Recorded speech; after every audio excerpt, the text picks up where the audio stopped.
너의 삶을 그분께 맡긴다라는 제목으로 말씀을 보기 원합니다. 잠실에 가면 우리나라에서 제일 높은 빌딩이 있습니다. 123층이라고 하고 약 555m가 된다고 하죠. 그 빌딩에는 매해 하는지는 모르겠지만 1층부터 123층까지 뛰어서 올라가는 그 스카이런이라는 경기가 있다고 합니다. 그러니까 굉장히 힘들겠죠. 그러니까 우리 교회에 올라오는 것도 좀 쉽지 않은데 1층부터 123층까지 뛰거나 빨리 걸어서 이렇게 올라가는 대회를 한다고 하니 쉬운 건 아닌 것 같습니다. 어, 제가 예전에 가족들과 함께 그 빌딩에 가봤는데 지하 1층에서 전망대가 있는 117층까지 승강기가 있더라고요. 전망대 승강기를 타고 이제 올라가는데 1분이 걸렸습니다. 1분이요. 금방 올라간 거죠. 굉장히 빨리 올라간 겁니다. 어떤 사람은 걸어서 올라가고 어떤 사람은 버튼만 누르면 올라가잖아요. 그 모습 보면서 우리가 예수님 이거 구원받는 것도 이와 똑같겠구나라는 생각이 들었습니다. 그러니까 우리의 열심으로는 못 갑니다. 우리가 아무리 열심히 뛰어도 천국까지는 못 갑니다. 우리는 오직 믿음으로 가죠. 믿음으로 버튼을 눌러야 됩니다. 바로 예수 그리스도의 버튼을 눌러야 올라갑니다. 다시 말하면 승강기는 우리가 맡기는 거죠. 내 몸을 맡기면 올라갑니다. 내 힘으로는 못 가는 겁니다. 바로 그것이 우리 신앙의 핵심인 것 같습니다. 맡겨야 되는 겁니다. 이 부분이 매우 중요한데 우리는 이 맡기는 걸 못합니다. 이게 가장 어려운 신앙의 난제입니다. 맡겨야 되는데 사실 맡길 수가 없는 겁니다. 왜냐하면 거기서 믿음이 필요한 거죠. 이 맡기다는 말은 성경 언어로 보면 돌을 밑으로 굴려 떨어보낸다는 뜻입니다. 돌을 밑으로 굴려버린다. 돌을 굴려버려야 내가 편하게 올라가거든요, 산을요. 근데 우리는 그걸 못 버리고 그걸 지고 갑니다. 그러니까 얼마나 인생이 고통스럽고 무겁습니까? 그걸 버릴 수 있어야 되거든요. 그걸 맡긴다는 뜻입니다.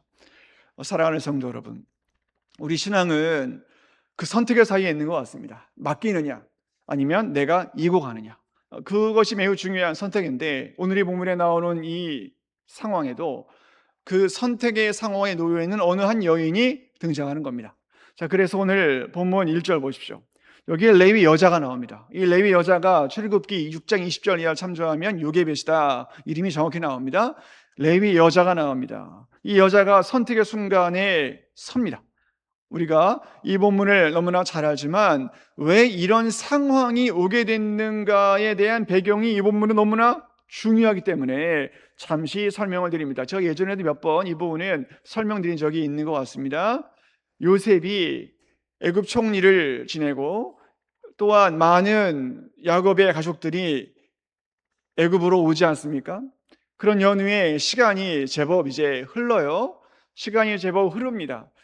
그때에 오늘 우리가 읽지는 않았지만 7절을 보면 1장 7절을 보면 이스라엘 자손이 생육하고 번성합니다. 그리고 불어납니다. 많아집니다. 이스라엘 백성들이 막 강해져요. 그리고 애굽 땅에서 막 가득하게 됩니다.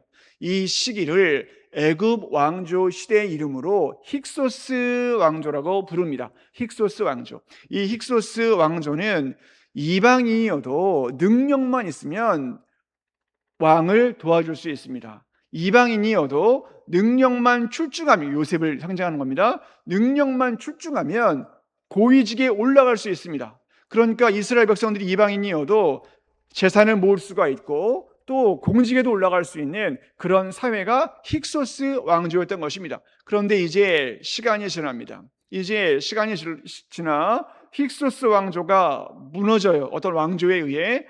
그 왕조가 이제 새로 시작이 됩니다. 그 시작된 왕조의 왕을, 첫 번째 왕을 아흐모세 1세라고 부릅니다. 그 왕이 어디에 나오냐면 8절을 보십시오. 출애굽기 1장 8절에 나오는데 요셉을 알지 못하는 새 왕이 등장하는데 이게 바로인데 아흐모세 1세라고 부릅니다. 이 사람을요. 이 아흐모세 1세가 어느 왕조의 시작이냐면 애굽의 18왕조의 시작입니다. 왕조 이름 좀 그렇죠. 18왕조라고 제가 부릅니다. 이 애굽은 왕조의 이름 앞에 번호를 붙이거든요. 18번째 왕조라 그래서 18왕조라고 부른 겁니다. 이 왕조의 첫 번째 왕이 아흐모세 1세였던 겁니다. 이 아흐모세 1세는 어떤 생각을 갖고 있었냐면, 우리 애굽 사람들이 저 이방인들에게 오히려 역책을 당하고 있다. 저 이방인들이 우리 직장 다 뺏어간다. 우리 토지도 가져간다. 우리 모든 재정을 다 쟤네들이 다 가져간다. 쟤네들이 우리 고위직도 다 가져가서 우리는 오히려 역착을 당한다. 우리 애굽 사람들이 얼마나 불쌍하냐, 이런 생각을 하게 된 거였어요. 그리고 나서 이제 아흐모세 1세는 어떤 정책을 펴냐면, 이방인들을 다 몰아내거나 그렇지 않은 이방인들은 다 우리 노예야, 이런 생각을 어느 순간 확 바꿔버린 거예요, 정책이요. 그래서 그때부터 이스라엘 백성들이 가장 많았던 것 같아요, 그때. 그래서 이스라엘 백성들이 노예가 되기 시작한 겁니다. 재산 다 뺏기고 이제 모든 고위 공직자에서 내려오게 되고 노예 생활을 하기 시작했던 거예요. 근데 아직 그 아흐모세 1세 18왕조가 이제 막 시작되었기 때문에 그 왕조가 공고하지는 못했던 것 같아요. 그래서 아흐모세 1세는 어떤 염려를 하고 있었냐면, 힉소스 왕조가 무너진 지 얼마 안 됐잖아요. 그래서 우리의 대적들이, 이 힉소스 왕조를 얘기하는 겁니다. 우리의 대적들이 저 이스라엘 백성과 연합해가지고 우리를 무너뜨릴 것을 염려합니다. 그래서 이스라엘 백성들을 더욱 노동으로 막 학대하기 시작한 겁니다. 저 사람들이 노동을 많이 하면 딴 생각 안 피울 거야, 이런 생각을 하고 노동을 극심하게 시킨 거예요. 그리고 시간이 지납니다. 시간이 지나 어떤 일이 벌어지냐면, 자 10절 보십시오. 10절에 이제 고된 노동을 이제 시작하게 된 연후에 점점 어떤 일이 벌어졌습니까? 이스라엘 백성들이 학대를 받으면 받을수록 더 번성해지네요. 그러니까 이제 그 유대인을 향한, 이스라엘 백성들을 향한 두려움이 뭐로 변하냐면, 이제 뭐 공포심으로 변하게 되고 잔혹한 정치로 변하게 됩니다. 그래서 15절 보시면, 1장 15절에 애굽 왕이 히브리 산파들에게 뭐라 그러냐면, 히브리 여인들이 아기를 낳으면 딸이면 살리고 아들이면 죽이라, 이런 명령을 내리지 않습니까? 여기에 나오는 이 바로 왕은 아흐모세 1세가 아니에요. 여기 나오는 이 바로 왕은 투트모세 1세라고 그럽니다. 이 투트모세 1세가 누구냐면 이런 사람인데, 아흐모세 1세는 아들이 없었어요. 그래서 누가 내 뒤를 이을까라는 고민을 하던 중에 뛰어난 장군이 한 명 있었습니다. 장군이요. 이 장군이 바로 투트모세 1세가 된 겁니다. 이 장군이요. 그래서 이 사람이 입양해서 왕으로 세운 거예요. 그 사람이 투트모세 1세인데, 이 투트모세 1세는 장군답게 잔혹한 정치를 쉽게 합니다. 전쟁도 많이 일으켜요. 정책이 굉장히 잔혹해진 겁니다. 그래서 아들이면 다 죽여라, 이런 정책을 피게 된 거였습니다. 그런데 우리가 아는 대로 히브리 산파들이 히브리 남자아이들을 죽이나요? 안 죽이죠. 뭐라 그러냐면, 아니 우리 히브리 여자들은 너무나 건강해가지고 죽이려고 하면 아기를 낳습니다, 이렇게 얘기한 거잖아요. 그때 아마 애굽 법에는 이미 태어난 아기가 얼마 정도 지나면 못 죽인다는 법이 있었던 것 같아요. 그러니까 아기를 못 죽인 겁니다. 때문에 여기에 투트모세 1세가 막 화가 나가지고 정확한 법을 또 이제 내요. 그게 오늘 1절입니다. 오늘 2장 1절을 보시면 이렇게 기록이 되죠. 모든 백성에게 이제 명령합니다. 히브리 산파들에게 명령한 게 아니에요. 이번에는 모든 사람들에게, 애굽 사람들에게 명령을 내린 겁니다. 무슨 명령을 내립니까? 아들이 태어나면 어디에 던지라 그럽니까? 나일강에 던져버려라, 이런 잔혹한 명령을 내려요. 이 당시에 나일강은 악어들이 많았다 그래요. 또 다양한 동물들이 많았고, 여러분 한번 생각해 보십시오. 태어난 아기를 나일강에 던지면 그 애가 살까요? 거의 죽겠죠. 대부분 다 죽을 겁니다. 태어나자마자 던지니까요. 죽는 겁니다. 그러니까 죽이라는 거였습니다. 그 시절에 레위 여자가 아기를 낳은 겁니다. 그런데 아들이네요. 그러면 투트모세 1세의 명령대로면 이 아들을 여러분 어찌 해야 됩니까? 나일강에 던져야 되는 겁니다. 그런데 던지지 않죠. 왜 안 던졌습니까? 오늘 이 2절에 보시면 아기가 잘생겼기 때문에 안 던졌다, 이런 구절이 나와요. 자, 이거 오해할 소지가 큰데, 자 그러면 우리 어머니들, 태어난 아들이 못생기면 던져요? 애들이 태어나자마자 여러분 아우 이게 미남이네, 그렇게 생각됩니까 여러분? 그렇지 않을걸요? 태어나자마자 그런 생각 별로 안 들어요. 태어나자마자 야 이거 잘생겼네 내 키워야지 이런 생각을 안 한다고요. 이게 지금 무슨 말이냐면 이걸 모성애라 그러는데 다 예뻐 보이는 거예요. 엄마 눈에는 태어난 아기가요. 이 아들이 다 아름답게 보이는 거예요. 지금 그 뜻인 겁니다. 엄마의 눈에 그 아들이 너무 귀하게 보였다는 거예요. 그래서 키웁니다. 나일강에 안 던져요. 그리고 일정 부분을 키웠던 것 같아요. 그러다가 이제 더 이상 이 아들을 숨길 수가 없게 된 겁니다. 그러니까 이제 이 엄마가 어떻게 됩니까? 아, 던져야겠구나. 나일강에 이제 던져야겠구나 생각이 들었던 거죠. 그래서 던집니다. 그리고 나서 어떤 일이 벌어집니까? 오늘 보면 3절에 그냥 던지지 않고 뭔가 보호책을 마련하죠. 갈대 상자를 만듭니다. 이 갈대는 왕골이라 그러는 거예요. 갈대 상자를 만들고 거기에 뭐를 칠하죠. 역청, 이건 아스팔트 진입니다. 이 아스팔트의 이 검은 물질이 당시 애굽 나일강에 많았던 것 같아요. 이걸 칠하고 나무진, 이거 송진입니다. 송진가루를 또 발라요. 방수 기능이 있었던 거죠. 이건 이렇게 바릅니다. 그런 다음에 갈대 사이에 이렇게 둡니다. 이 갈대 사이에 뒀다는 이야기는 그 갈대 사이에 두면 물결이 막 쳐서 흘러보낼 수도 있고 갈대 사이에 많이 있는 악어에게 먹힐 수도 있고 또 아기가 울면 애굽 사람들이 와가지고 그 아기를 잡아 죽일 수도 있고 여러 가지 위험이 있는 거예요.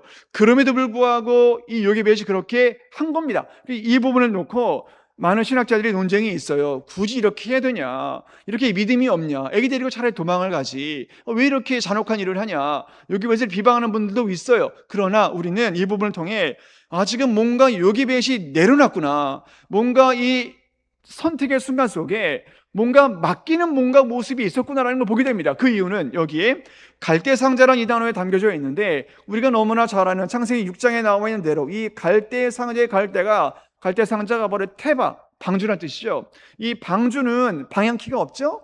방주는 멈출 수 있는 키도 없는 겁니다. 그냥 끌려가는 겁니다. 그냥 흘러가는 게 방주잖아요. 그 갈대 상자도 그런 역할을 했었거든요. 그러니까 이 아이의 엄마 요게벳은 그냥 둔 거예요. 다시 말하면 하나님께 맡겼단 말입니다.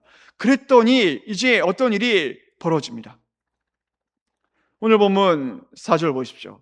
그날의 일이 얼마나 슬펐는지 이렇게 기록이 됩니다. 여기에 보시면 아기의 누이가 있습니다. 이 미리암이죠. 이때 미리암의 나이가 6살입니다. 미리암도 아기였습니다. 이 미리암이 동생이 저렇게 둔 게 너무 마음이 아팠나 봐요. 그러니까 동생이 어떻게 되는가를 이제 멀리에서 보고 있었던 거죠. 그리고 안타까운 심정으로 보고 있는데 더 안타까운 일이 벌어집니다. 그 내용이 오늘 보면 4절, 5절, 6절에 나오는데 제가 이 내용을 표준 세번역 성경으로 읽어드립니다. 잘 들어보십시오.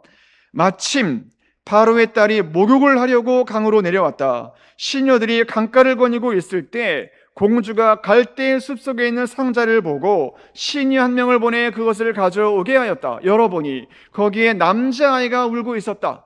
공주가 그 아이를 불쌍히 여기면서 말하였다. 이 아이는 틀림없이 히브리 사람의 아이로구나. 이렇게 말한 겁니다. 자, 이 부분이 중요합니다. 이 아이가 틀림없이 히브리 사람의 아이로구나. 이걸 미리암이 들은 거예요. 아무리 나이가 6살인 미리암이었지만 그 당시 상황은 어느 정도 알겠죠. 그런데 이 여자가 이 아이가 틀림없이 히브리 사람의 아이로구나 이 말을 꺼내는 순간 미리암은 어떤 생각이 들었을까요? 내 동생 죽었구나. 이 생각을 하지 않았을까요? 애굽 여자가 어떻게 보면 굉장히 고위직에 있는 여자 같은 보이는데 그 여자가 분명히 히브리 사람이 아니네? 그럼 죽은 거예요. 그 아이는요. 남자아이기 때문에. 그 시대 상황이 그랬단 말입니다. 그렇게 죽을 줄 알았던 거예요. 그런데 안 죽어요. 안 죽죠. 여러분 이 부분을 보시면 여기에 바로의 딸이 나옵니다. 바로의 딸. 이 바로의 딸이 누구냐면 투트모세 1세의 딸이에요. 이게 하셉스트입니다. 이 하셉스트는 아버지를 굉장히 많이 닮은 딸이에요. 이 당시에 이 투트모세 1세가 아들이 없었거든요. 그러니까 딸만 있었어요. 그 딸 하나가 하셉스트였던 거예요. 이 하셉스트는 아버지를 닮아가지고 굉장히 호전적인 여자였다 그래요. 전쟁터에서 나갈 수 있고 또 아버지를 닮아서 야심도 많고 야망도 많고 애굽의 국정에도 많이 관여를 하고 굉장히 어떻게 보면 지금의 알파걸 이런 식으로 능력이 뛰어난 여자였단 말이에요. 그런데 그 여자가 히브리 사람의 아이네 이렇게 했던 이것은 이 아이가 죽을 수 있는 겁니다. 그런데 하나님께서 하셉스트의 마음을 변화시켰던 것 같아요. 그 우는 아기를 보고 짜증이 난 게 아니라 불쌍히 여겼다 그럽니다. 이 아이를 불쌍히 여깁니다. 그런 다음에 이 아이를 어떻게 해요? 입양을 합니다. 입양을 해요. 이 당시에 하셉스투는 아들이 없었습니다. 하셉스투요. 그리고 딸만 또 있었대요, 이 사람도. 그래서 이 당시에 하셉스투는 이 모세를 입양을 합니다. 그런데 이 아이 이름을 뭐라고 줘요? 모세라고 짓거든요. 여러분, 제가 지금 왕의 이야기를 몇 가지 들었는데 아흐모세 1세를 얘기했고 투트모세 1세를 얘기했죠. 공통점이 뭐예요? 뒤에 뭐가 붙어요? 모세가 붙죠. 그 모세는 애굽의 왕족 이름이라고요. 그러니까 이 모세도 앞에 뭐가 있었을 거예요. 근데 그걸 설명을 안 해요, 성경은요. 그런데 이 모세라는 이름이 붙어 있어요. 그러면 이 모세가 하셉스투 공주가 자기의 후사로 이 모세를 키우려고 했구나라는 걸 직감할 수 있는 겁니다. 그러니까 모세가 쫓겨난 거예요. 그것 때문에, 이 권력 다툼에 의해 3장 이하에 때문에 우리가 이 부분을 보면 굉장한 하나님의 역사가 그 사이에 있었구나라는 걸 알 수가 있는 거죠. 자, 사랑하는 성도 여러분, 하셉스투 같은 사람이었으니까 모세를 그 시대에 지킬 수 있었던 겁니다. 그럼 이 모든 과정은 하나님의 역사였던 겁니다. 그러니까 우리가 이 부분을 깊이 묵상해 봐야 됩니다. 여러분, 제가 이 부분에서 질문을 드려보겠습니다. 여러분, 만약에 여러분이 요게벳 입장이라고 생각해 보세요. 여러분이 만약에 요게벳 입장이고 또 오늘 본문에 나오는 어머니 요게벳의 입장에서 생각해 보면, 어머니 요게벳이 이 갈대 상자에 아기를 넣은 다음에 거기에 흘려보내면 하나님이 역사하셔가지고 저 바로의 딸 하셉스투가 그걸 건지고 그 하셉스투가 이 아기를 보고 불쌍히 여겨가지고 내 아이를 입양시키겠구나라는 생각을 했을까요? 그런 생각을 하고 그 아이를 갈대상자에 넣었을까요, 여러분? 아니죠. 그런 생각을 어떻게 하겠습니까? 그런 생각 못 했을 거예요. 그냥 거기에 맡겼을 겁니다. 여러분, 이게 중요한 겁니다. 몰랐어요. 그냥 맡긴 거예요. 그냥 내려놓은 겁니다. 여러분, 이 부분이 우리들에게 매우 중요한 겁니다. 사랑하는 성도 여러분, 지금 이 순간에도 많은 어머니들이, 아버지들이 선택의 순간에 내려옵니다. 그 아이를 갈대 상자에 넣고 맡길 것이냐, 아니면 내가 키울 것이냐. 내가 키우면 나의 버전 2밖에 안 됩니다. 내가 키우면 그 아이는 모세가 안 됩니다.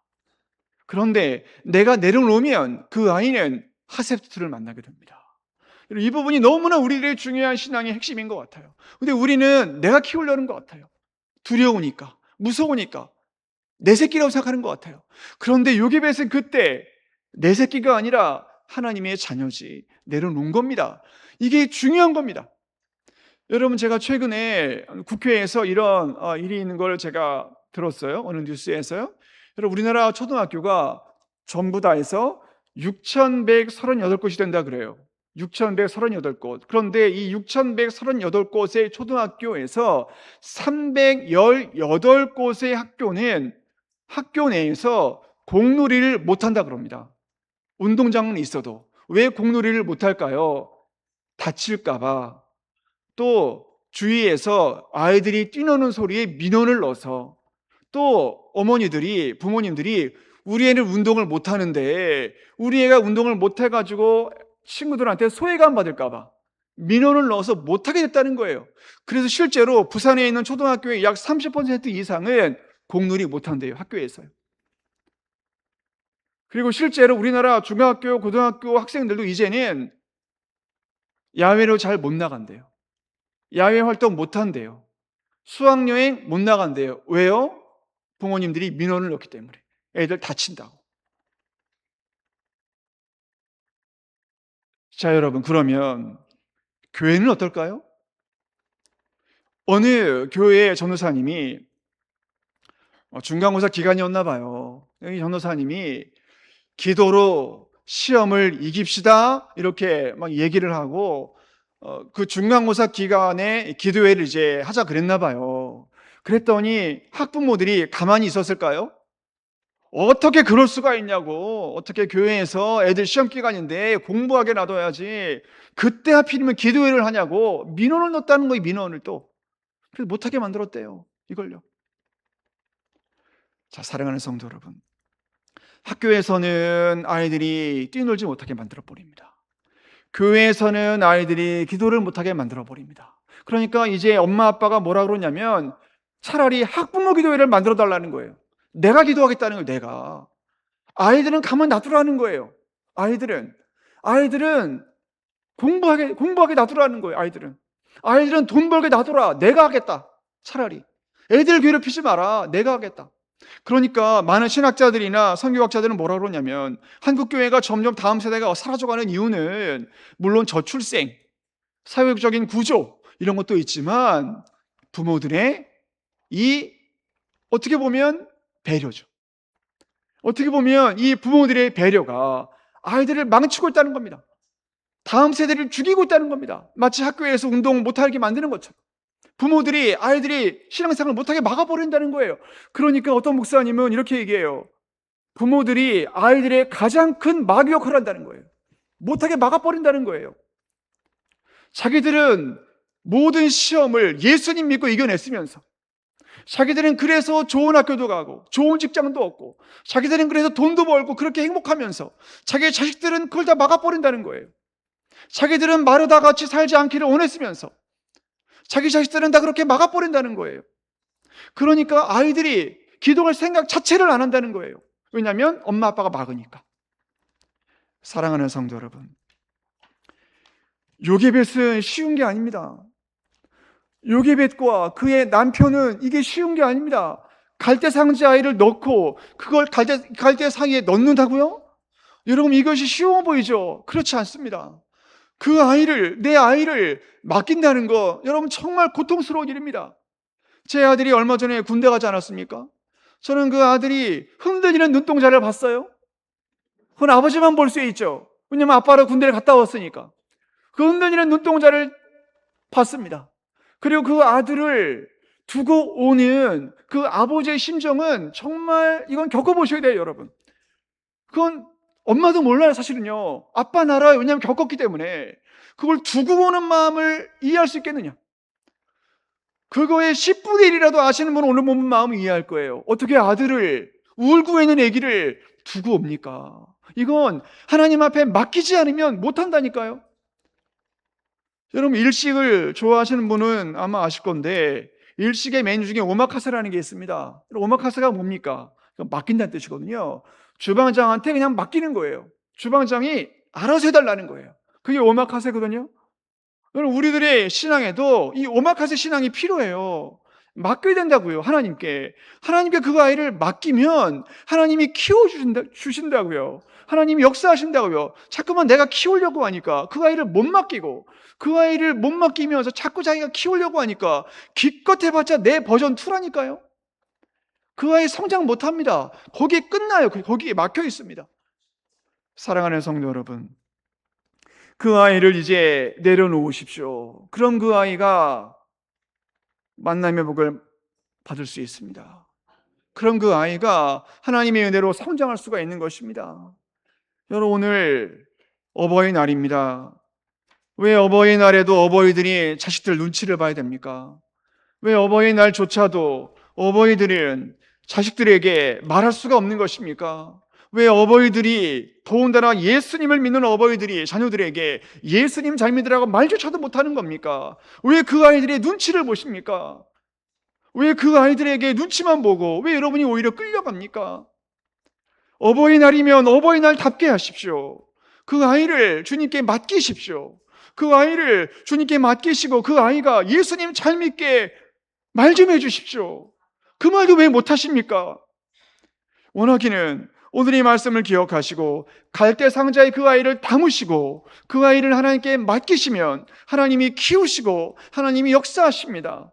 원하기는 우리 모두에게 이런 믿음의 부모님들이 있기를 주의 이름으로 간절히 축원합니다. 아멘. 기도하겠습니다.